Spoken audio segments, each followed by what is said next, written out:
Je m'appelle Brian et mon histoire commence avec un rêve. J'étais sur le bord d'une grosse route. Des foules marchaient au pas vers une falaise. Et d'où je me tenais, je pouvais voir qu'ils allaient tous vers une mort certaine.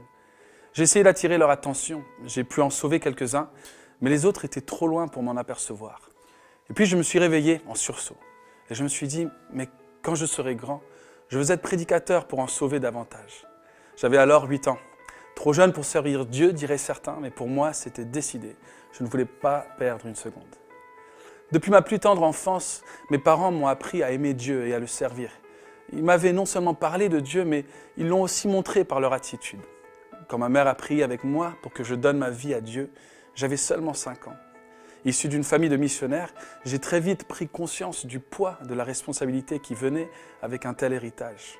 Mais je ne voulais pas essayer juste par moi-même ou pour moi-même. J'avais entendu tellement d'adultes dire combien ils regrettaient leur vie passée. Et donc j'ai résolu dans mon cœur que je resterais moi attaché à Dieu si je pouvais. Je comptais bien sûr sur sa grâce pour être avec moi chaque jour. Mais ce rêve qui continuait à nourrir mes pensées avec tous ces gens qui se perdaient. Quelques mois auparavant, lors d'une réunion avec le célèbre prédicateur Billy Graham, j'avais vraiment pris conscience de mon état de pécheur qui me séparait de Dieu.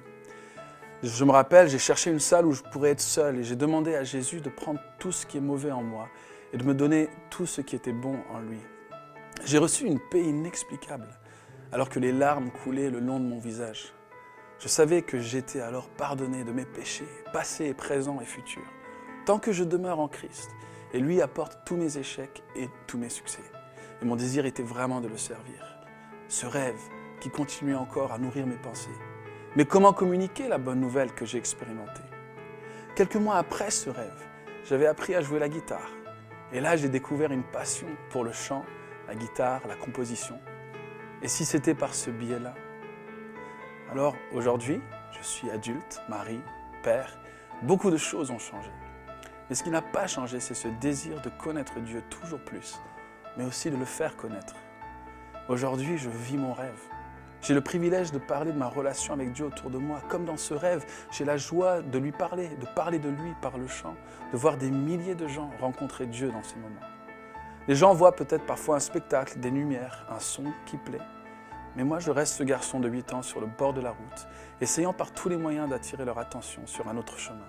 Le seul chemin qui mène à la vie. Ce chemin, son nom est Jésus.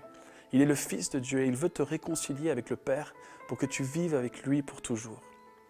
Je le connais depuis mon enfance, c'est mon témoignage. Et les années qui ont suivi avec ses épreuves, ses joies, ses hauts, ses bas, n'ont rien changé de cela. Je vous assure, quelques minutes dans sa présence vous suffiront pour être convaincus aussi. Venez à lui.